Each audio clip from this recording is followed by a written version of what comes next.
Hey everyone, welcome back to the HuntLeague rifle build series. Today we are working on a very nice rifle that belongs to Aaron Peterman. It's a Weatherby 307 chambered in 7 PRC. Now Aaron chose this as his elk rifle and he needs it ready for an elk hunt coming up next week.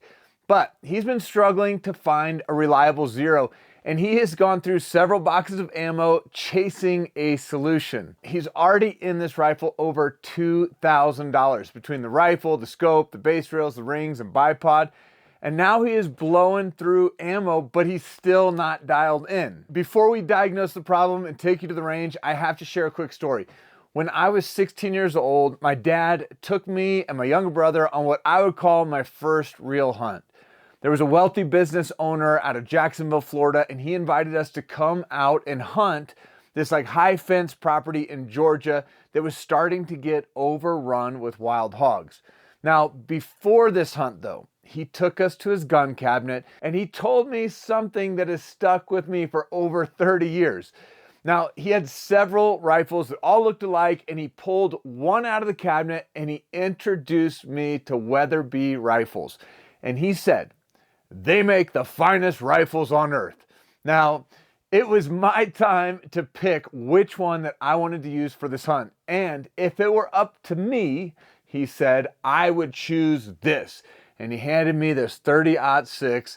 And I'll never forget that moment. His guy's name was Ray. And some people still ask me why I like the 30-06 when there are so many other modern cartridges that are, so much better, if you will. Now, I get it, I agree, but as a 16-year-old, that left a mark on me, so that when Aaron told me that he had picked up a Weatherby rifle, my first thought was what Ray had said to me over 30 years ago, that they're the finest rifles on earth. So I was excited to actually finally shoot one and put that to the test. So when I bumped into Aaron at the range last week, I noticed 3 immediate issues. 1, poor cheek weld and comb height. 2, he was pushing his face forward to find the proper eye relief. And he had a very loose bipod connected to this swivel stud that was kind of falling out of the rifle itself. Now, those 3 things alone will create problems. But come to find out, there were some real issues with this rifle setup that would keep you chasing an elusive zero all day long. So what did we do?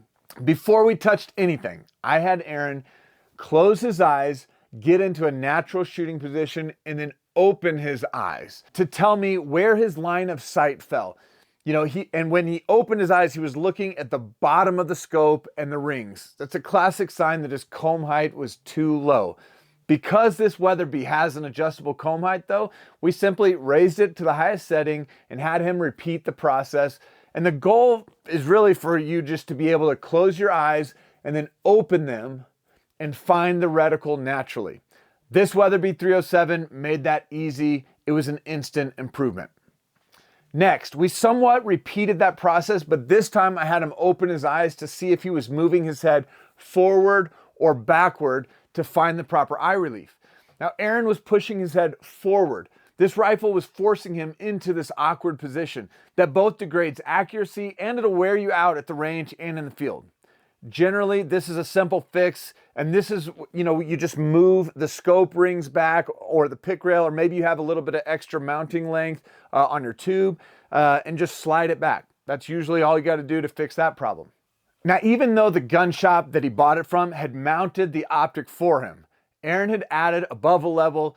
Now, using a flashlight and plumb bob, I checked whether the reticle was actually level with the action, and if the level that he added to the scope even matched either of those 2 things.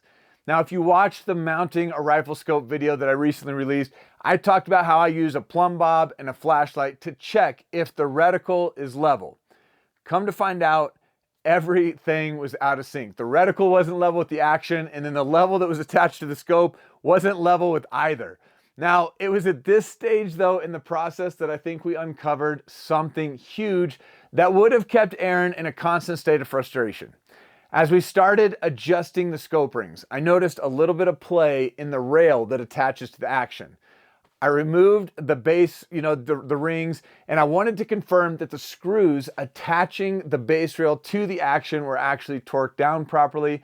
And the second I touched that first screw, it was spinning freely. And I knew right away that we had a major problem. So come to find out, major meaning you'd never get an accurate group, but minor in that it's a super simple thing to fix. So come to find out, 2 of the 4 screws on that base rail were loose, and you could never, ever, ever shoot a tight group with this rifle set up like this. Step 4, we fixed it right. At this point, I knew we weren't just moving the scope back to find the proper eye relief. It was time to strip the whole thing down, clean it, and torque everything down properly. We added a dab of blue Loctite to the base rail and those screws because we don't really ever want those to move again. And we started over leveling the action and reticle, and this time we remounted the scope with the correct eye relief. Now, when it came to fixing the bipod, I recommended the Salmon River Solutions, the Arca pick rail up front to replace just that swivel stud that was kind of loose into his stock. Aaron installed that himself, which fixed the loose bipod problem. The lesson: before you blame bullets or the barrel, check the fundamentals. A poor cheek weld, incorrect eye relief, or a loose rail will destroy your confidence. You're going to waste a ton of ammo, and it could cost you the hunt of a lifetime. With the fundamentals though fixed, the comb height, the eye relief, the level, and the proper torque specs, we are ready to test and see if this Weatherby rifle can actually be one of the finest rifles on earth. So let's go get this thing dialed in. What was happening with your groups before? My groups? Yeah. Yeah, sporadic. Yeah, they were here and then there. And you were chasing your bullets all the way around? Yep. Constantly chasing bullets, changing out ammo. So makes a huge difference how you align your face up to the stock. The scope was installed pretty forward from the shop. They did like a bore sight alignment in the shop for me, but gave me assurance that it was good to go. And once we took things apart, we realized actually it's better to test.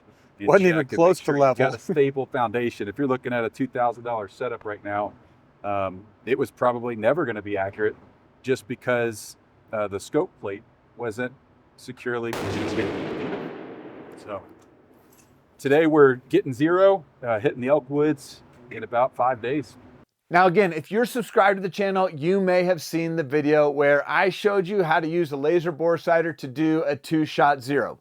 Well, we tried that, but one thing that we ran into right away is the magnet wouldn't stick to the factory muzzle brake. I'm not sure what kind of metal it's made of, and when I Googled it, the results just said it's a steel, but it can't be steel. It has to be some kind of titanium or some other type of non-magnetic material. So we did it the old school way, and we started at 50 yards, but still had the same 2-shot 0 results. Try to center the gun on the center of that target, just looking through the barrel.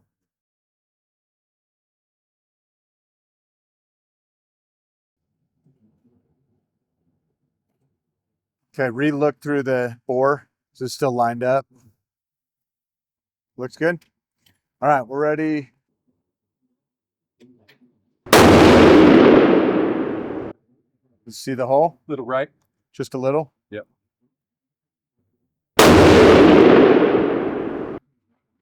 Bullseye? 2-shot 0? 2 shots. Brought it into the red.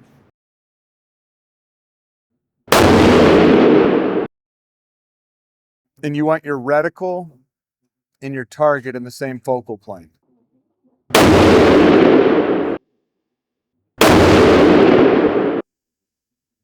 All right, go ahead and bring that in. And now we'll take a look at that group. We got to let the barrel cool now anyway. And then I forgot to get my chronograph out, so let's get the chrono out. How'd you feel about the shots? It felt good. You're braking clean? Yep. That's why I went with the 7mm PRC. Was the speed and the power, ballistic coefficient, pretty excited about. All right, tell me what you're seeing. So this was the first shot at 100, and that was kind of out of focus with the scope. So we then put everything in focus after that. and then shot 2 and 3. Aaron, you're aiming for the middle. Aiming for the middle of the target. Yep. Okay. I like it. He's already training his brain to check the level.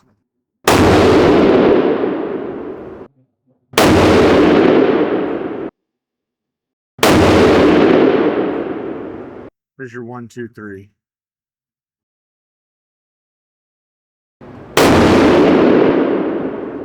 It's about 2 inches right.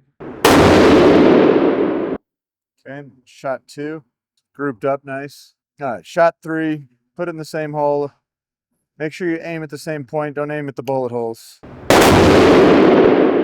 Yeah, so first shot, second shot, third shot, pulled it. Anticipating recoil or what? Yeah. All right, so what are you doing here? Just switching the ammo? Yeah, so been shooting the Weatherby Custom Selects. They are 177 grain hammer custom bullet. And since the shop is out of that ammo now, we're going to the Hornady Precision Hunter 175 grain ELDX.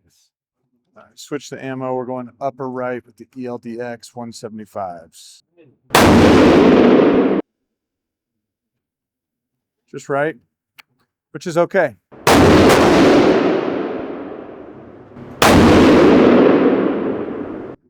Okay, grouping good with these. Feel good.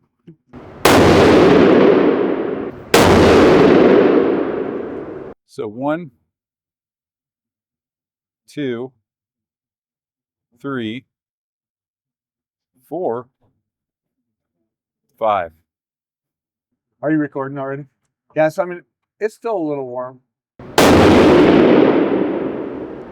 About a ½ inch right. Very smooth. Trigger was nice. Recoil was nice. I like it. Right there. I like what I see. I like what I feel. Like moving the scope, doing everything. Because I lined up on this rifle the other day, but it wasn't set for me. Like the way that we have this set up now, like I can just jump right behind that natural point of aim. I'm like, oh yeah, it just fits right in. I don't like this as much as my sandbag. Like, I like my sandbag a little better, but it's fine because you can kind of squeeze it and get it.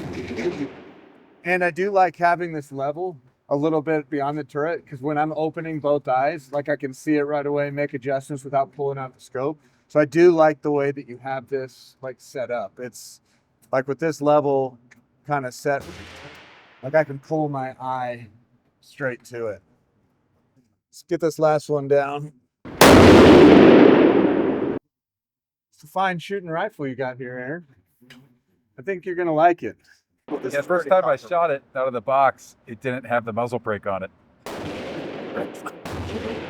That makes a big difference. Yeah. All right, so that's lower left, and those are all touching. So that's my first time shooting the rifle, and 175 ELDX, like that's shooting pretty darn good for me. Yeah. Good job, man. All right, this gun is shooting incredible.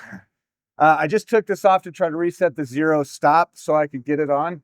Pulled this cap off, tightened those 3 screws thinking that would lock it. But what I'm finding is that I'm spinning freely. Oh, actually, no, it worked. So this scope goes 5 past 0. Tucker, I was going to send you a video saying, why can't you guys just get rid of this and start selling the other one where you just dial the inside like all the razors have, where it's the easiest 0 stop in the world? I'm calmed down now. So this was, after trying to mess with the 0, I couldn't remember where I put it. I shot a little about 1 inch high, brought it down a couple clicks. This is where we ended today on our 0 process, is right there in the freaking middle. Aaron, you've got to be happy with this. Like, we're finally ready to freaking hunt. Yeah, next time I see that gun, it better be in a picture with an elk in it. Oh, yeah. All right, you Weatherby fans, you have to be loving this. We went from a rifle that couldn't group to almost a half MOA rifle with factory ammo, proving that Weatherby 30 years later still makes one of the finest shooting rifles on planet Earth. Now, for all of you considering the Vortex Viper PST scope, don't let my frustration with the zero stop system deter you. I still use that same scope on my match rifle and I love it. I have just gotten so used to the zero stop system on the Razor LHT, the Strike Eagle 3-18 scope, that I forgot how to set the zero stop on it. So if you're struggling with it, just watch a YouTube video on it and you should be good to go. Or you can ping me with questions below in the comments. Only reason why I forgot how to use it though, is that scope has held its zero so well for so long that I don't ever have to even mess with it. So it's a killer scope. Now, I've got some killer content though to share with you over the next couple months, but it's hunting season right now and it's already been a wild year. So some of these videos may take a little while for me to release. So stay tuned though, as we have a mule deer hunting video coming up with Joel from Hunt Hike Harvest, my buddy Noah, and my cousin Barry. We saw some absolute giants this year in Colorado, and I plan to share some lessons that we learned along the way for any of you that are planning a high country archery mule deer hunt. You're gonna love it. Then I just recently returned from an archery and muzzleloader hunt with Tucker and Carrie Schmidt from Vortex Optics. That was absolutely bonkers.